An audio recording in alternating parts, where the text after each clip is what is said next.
ইসরায়েলের বুকে বিগত 5 দিনে একের পর এক আঘাত হেনেছে ইরানি মিসাইল। আর সেই দৃশ্য দেখে উল্লাসে ফেটে পড়তে দেখা গিয়েছে ফিলিস্তিন, লেবানন আর ইয়েমেনের জনগণকে। আকাশে ছুটে চলা ইরানি ক্ষেপণাস্ত্র আর নিচে সাধারণ জনগণের উল্লাসের দৃশ্য সামাজিক বিভিন্ন যোগাযোগ মাধ্যমে এবার ভাইরাল। বিস্তারিত ইশতিয়াক হোসেনের প্রতিবেদনে।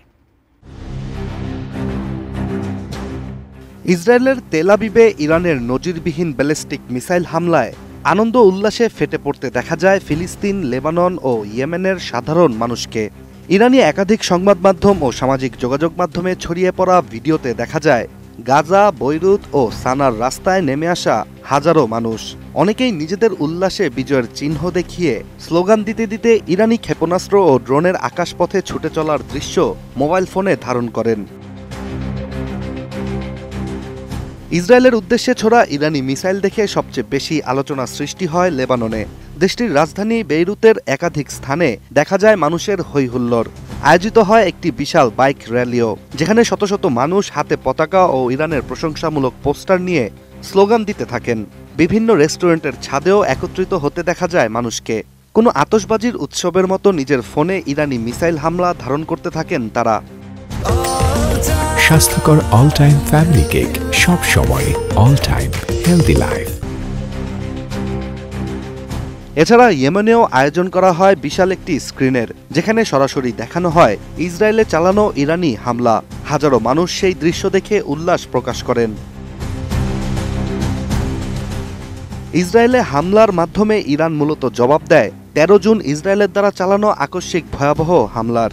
ওই হামলায় 20 জন সিনিয়র ইরানি সামরিক কমান্ডার ও 6 জন পারমাণবিক বিজ্ঞানী নিহত হয়েছে বলেই জানা যায়। এদিকে ইসরায়েলি প্রতিরক্ষা বাহিনী IDF জানিয়েছে ইরানের একাধিক হামলায় প্রায় 370টিরও বেশি ব্যালিস্টিক মিসাইল নিক্ষেপ করা হয়। তবে ইসরায়েলের আয়রন ডোম প্রতিরক্ষা ব্যবস্থা বেশিরভাগ মিসাইলই প্রতিহত করতে সক্ষম হয়, কিন্তু বেশ কয়েকটি মিসাইল আয়রন ডোমকে ফাঁকি দিয়ে তেল আবিবের গুরুত্বপূর্ণ সামরিক স্থাপনাগুলোতে আঘাত হানে। এছাড়া একটি ভিডিওতে দেখা যায় ইরানি একটি মিসাইল IDF এর প্রধান কমান্ড সেন্টার সংলগ্ন এলাকাতেও বিস্ফোরিত হয়। বর্তমান পরিস্থিতিতে মধ্যপ্রাচ্যে উত্তেজনা আরও বাড়তে শুরু করেছে, যার প্রভাব বিশ্ব বাজারেও পড়তে শুরু করেছে। তেলের দাম বাড়ছে অনাকাঙ্ক্ষিত হারে, আর স্টক মার্কেটে মন্দার আশঙ্কা দেখা দিয়েছে। বিশ্লেষকরা বলছেন এই হামলা শুধু সামরিক নয়, এটি মনস্তাত্ত্বিকভাবেও একটি স্পষ্ট বার্তা, যেখানে ইসরায়েলের দখলদারিত্ব ও দীর্ঘদিনের দমন নীতির বিরুদ্ধে ও নিজেদের সার্বভৌমত্ব রক্ষার উদ্দেশ্যেই সর্বাত্মক যুদ্ধের প্রস্তুতি নিচ্ছে Iran. Ishtiaq Hossain, ATN news.